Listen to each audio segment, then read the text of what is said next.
Today we're going to be talking about chargers, specifically the ToolKit M8S. So let's just move these two ISDTs that I'm going to be comparing it to in a second out of the way and take a look at the charger itself. You can see on the back we have just a little bit of stats about it. It does take 7 to 30 volts input, so that is 2 to 8S, and it does do LiPo, high voltage, LiFePO, lithium ion, nickel metal hydride, and lead acid right there. As well as if you saw my video on the other ToolKit product, it does have a signal generator for PWM, PPM, and S-Bus, which is kind of a unique little feature. Nice to have these little anti-slip pads on the back that actually grip quite well. Onto the left side, we have a 5 volt 2.1 amp port here, nice for USB charging, as well as the signal output. To the top, we have our input. I'm actually not a huge fan of chargers that have the input on the top. This ISDT SC608 here does have the same sort of style. I'm just not a fan because I like to kind of have it go through, because sometimes having wires going like this, it just gets in the way in the field when I'm putting the charger on my charging box. You can see on the Q6 Plus ISDT, it has input on one side and output on the other side. And I just find that a little bit more streamlined, but it's not a huge deal. We have our two fans up top, which is quite nice. Since we can pull some serious power, 400 watt to this thing, we're going to definitely need some cooling.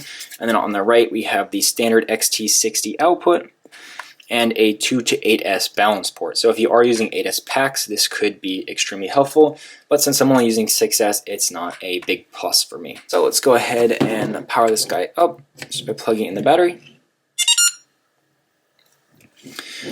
There you go, we get greeted with the main setting, and here is the scroll wheel. It's sort of horizontal instead of the sort of vertical one on the ISDT, and it has similar function.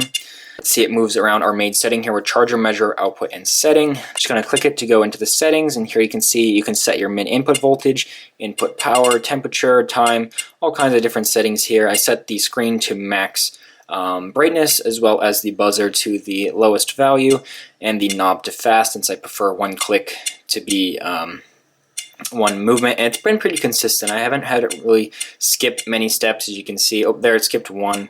But it's been pretty consistent on being accurate one click to one menu move. So for the signal output on the S-Bus, I'm not really going to go into that too much. It definitely can do some interesting things. However, I don't really have any application of that. You can see you can set different channels to be different outputs. That could be useful like as a servo tester, but I've never used it. I never plan on using it. So let's just go into the main charger settings. If you've seen my other review on the toolkit, this is the exact same menu that we have in here. You have 3 different slots to set up battery profiles. You can see this one I have is lithium high volt 6S. We click it and we can go in and edit this. So here are all the different options that they let you choose. So I'm just going to leave this one on high volt, and you can change it 0.5 up and 0.5 down on what the original recommended value is there. And then cells, obviously, we can go anywhere from 6S down to 1S. Since it does do 1S output, it's only 2S minimum input. And then obviously we can set it to auto, which is preferred, and it'll detect based on the balance port you have connected. For charge current, we can go all the way down to 100 milliamps, and then we can go up by steps of 0.1, which should be more than adequate for your smaller batteries. So if you have a 300 milliamp hour battery, you can just charge it at 0.6 amps or 0.3 amps 1 or 2C, and then we can go all the way up to 18 amps. So that is very, very high. This charger here, this ISDT charger, is only 150 watts, so it definitely can be pretty limited.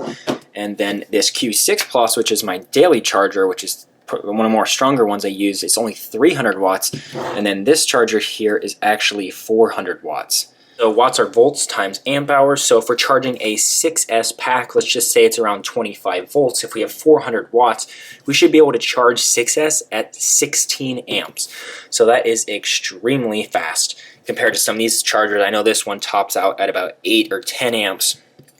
It really depends. Obviously, as the battery gets more charged, the current will drop lower since the voltage is higher and the watts need to stay consistent. But that is very nice. This is a very powerful and capable charger. If you plug a parallel board into this, you can charge 10 packs at once, no problem. For discharge current, we come down here. I think 3 amps is the max, yeah. And now this is pretty cool. It can either do just a standard discharge, which uses resistors inside to produce heat, and then it blows the heat out. However, that is a very slow discharge. If you actually set it to regenerative discharge, it will charge this battery back up your input battery, so that goes much quicker, and you can actually get 3 amps out of that, which is very nice for a small charger of this size. And you can see at the bottom here, we then have 3 options: charge, discharge, and storage charge.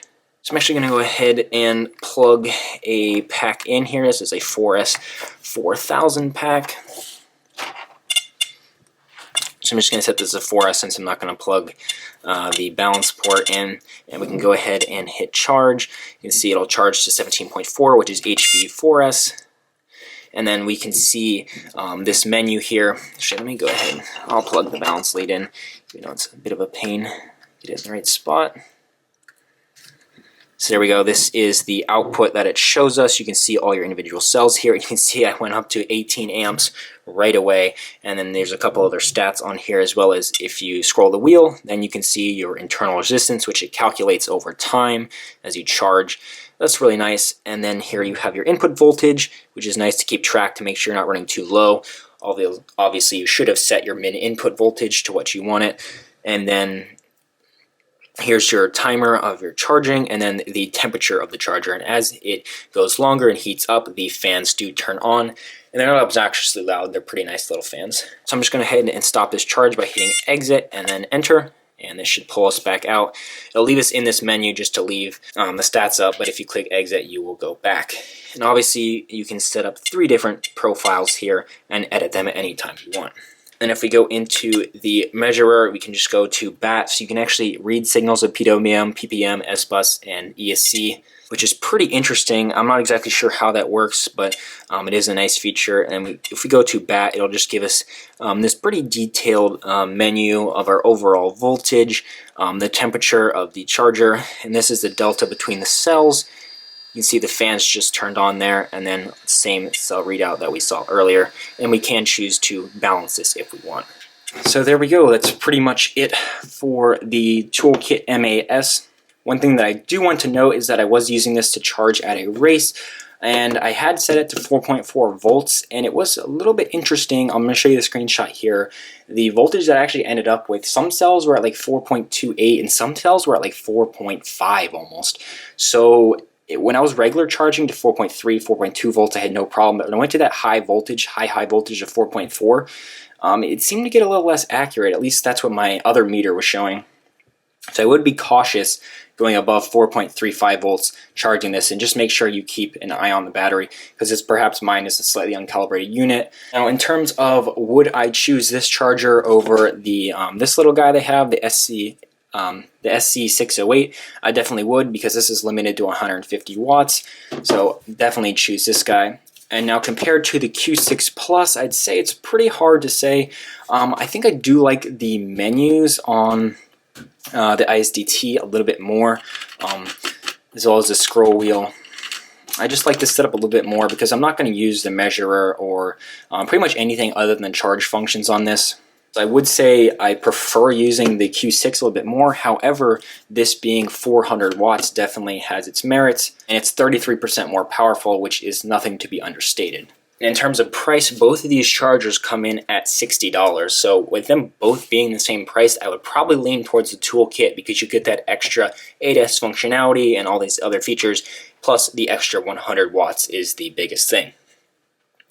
So yep, that's going to be the end of the video. There will be links down in the description if you are interested. Thanks for watching. Please subscribe, and I'll see you in the next one. Bye.